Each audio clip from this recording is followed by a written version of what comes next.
안녕하세요. 기도로 큐티를 시작하겠습니다. 살아계신 하나님, 오늘도 말씀을 통하여 우리의 심령이 어떠한 생각을, 어떠한 마음을 품어야 할지를 알게 하시고, 그렇게 세상 속에서 주님의 뜻 가운데 살아낼 수 있는 힘과 능력, 오늘도 허락하여 주옵소서. 예수님의 이름으로 기도드립니다. 아멘. 다니엘 2장 1절에서 13절까지의 말씀을 관찰해서 적용의 단계로 묵상을 진행해 보도록 하겠습니다. 본문을 읽겠습니다. 느부갓네살이 다스린 지 2년이 되는 해에 느부갓네살이 꿈을 꾸고 그로 말미암아 마음이 번민하여 잠을 이루지 못한지라 왕이 그의 꿈을 자기에게 알려주도록 박수와 술객과 점쟁이와 갈대아 술사를 부르라 말하매 그들이 들어가서 왕의 앞에 선지라 왕이 그들에게 이르되 내가 꿈을 꾸고 그 꿈을 알고자 하여 마음이 번민하도다 하니 배경주석에 보시면 바벨론인의 계산에 의하면 이 장에 나오는 꿈은 주전 603년 봄과 602년 봄 사이에 어느 시점에서 발생했을 것이라 추정을 한다고 합니다. 이 해에는 바벨론이 굉장히 심각한 군사적 난관에 봉착했던 시기로 추정이 된다는 것이죠. 매일 성경 해설에도 보시면 강력한 힘과 눈부신 문명에도 불구하고 만성적인 불안에 괴로워하는 것, 이것이 바벨론의 실상이며 민낯이었다라고 해설을 달아주고 있습니다. 세상의 최고의 권력, 최고의 열강을 제패했던 나라의 왕이 꿈 하나로 말미암아 굉장히 번민하는 모습이 그려지고 있습니다.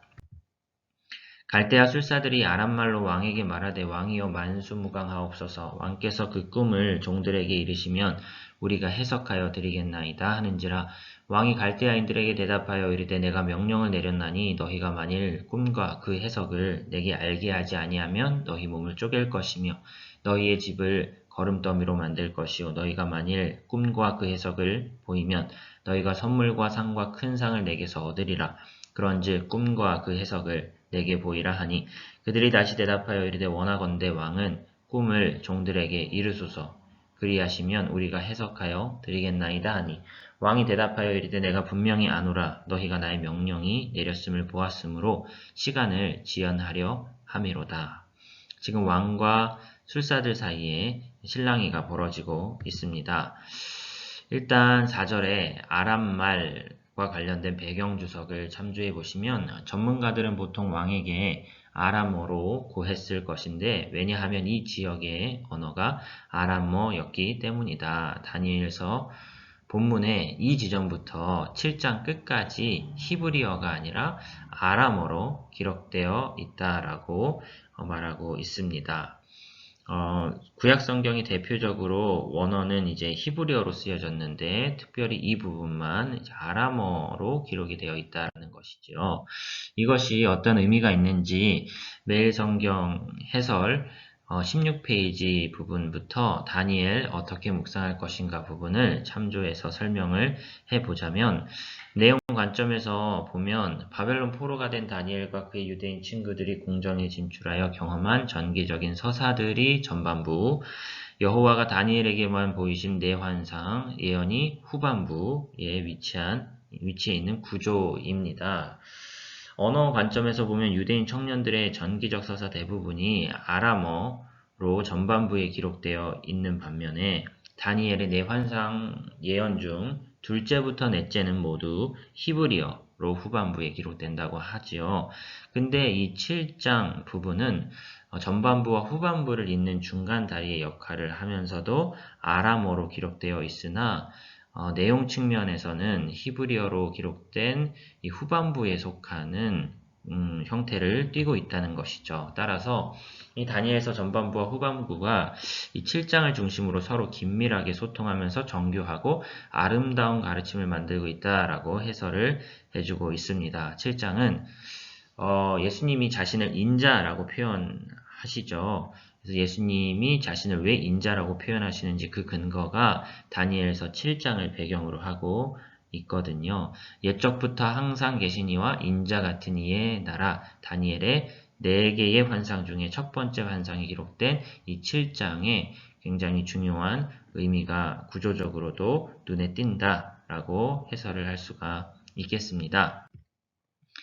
오늘 본문에 또 주목해서 계속 배경주석을 참조한 해설을 보시면 이집트인과 바벨로인은 우리가 꿈 서책이라 부르는 것들을 수집했다. 이 책들에는 꿈과 그 해석의 열쇠가 함께 기록되어 있었다. 꿈은 종종 상징에 의존하고 있었으므로 해몽가는 과거의 꿈과 그 해석에 관련된 경험적 자료를 보존하고 있는 이 기록을 입수해야만 했을 것이다.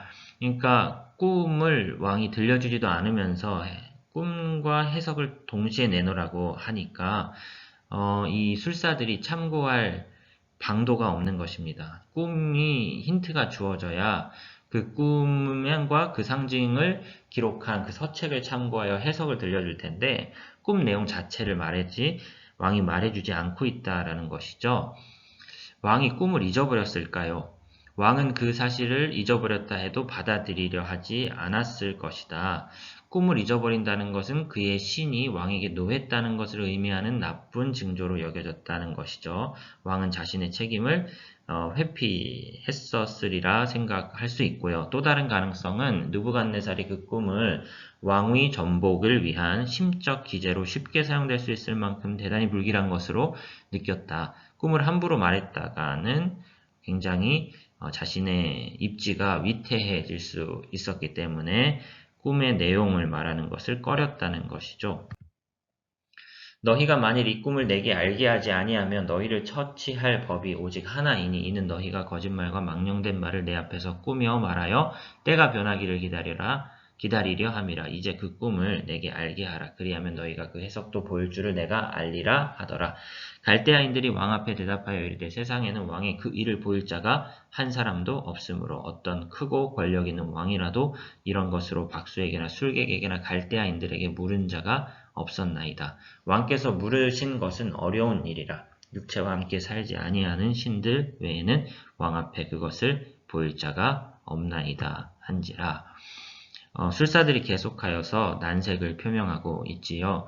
꿈의 의미를 전혀 짐작하지 못했기 때문에 꿈만 알려줬다가 그것이 영모의 비밀가 될지 모른다고 느부갓네살 왕은 판단하고 있었던 것으로 보입니다. 꿈의 내용을 함부로 말했다가는 자신의 왕의 입지가 위태해질 수 있으리라 불길한 예상을 하면서 꿈 내용을 함부로 말하지 못하고 있는 형편이라는 것이죠. 왕이 이로 말미암아 진노하고 통분하여 바벨론의 모든 지혜자들을 다 죽이라 명령하니라. 왕의 명령이 내림에 지혜자들은 죽게 되었고 다니엘과 그의 친구들도 죽이려고 찾았더라. 매일 성경 해설을 보시면 하나님을 모르는 세상은 폭력적입니다. 느부갓네살은 지혜자들이 자기의 불안을 해소할 어떤 해결책도 제시하지 못하자 그들을 모두 처형하라는 잔혹한 명령을 내렸습니다. 지혜자의 한계, 권력자의 한계가 여실히 드러나는 장면이라 말할 수 있겠습니다. 이 세상의 지혜는 가장 중요한 진리에 무지합니다. 가장 근본적이면서도 궁극적인 지혜는 하나님과 하나님의 계시가 기록된 말씀을 아는 것입니다. 그러니 세상 지혜대로 살지 말고 하나님 말씀이 이끄시는 대로 살아갑시다 라고 매일 성경은 이 해설 부분에 적용점을 우리에게 제시해주고 있습니다.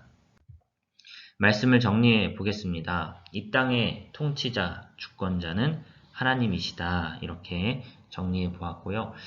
세상에서 높아지려 하기보다 하나님 알기를 힘쓰며 겸손하라. 하나님의 높으심을 드러내는 인생 되기를 기도하자. 이렇게 정리해 보았습니다. 네 가지 틀로 적용점을 정리해 보겠습니다.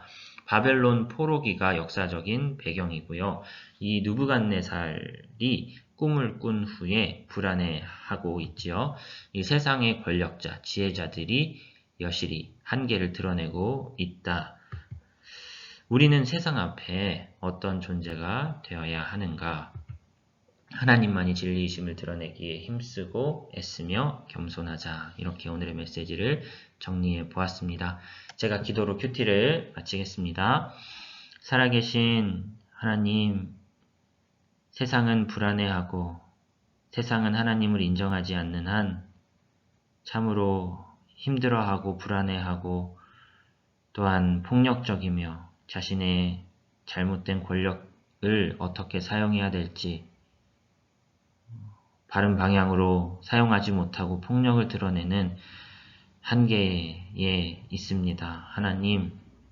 하나님을 아는 자로서 겸손히 주님을 의지하게 하시고 주님을 높이며 세상에 주님이 진리이심을 드러내는 우리의 삶이 될 수 있도록 오늘도 붙잡으시고 사용하시며 영광받아 주옵소서. 예수님의 이름으로 기도드립니다. 아멘.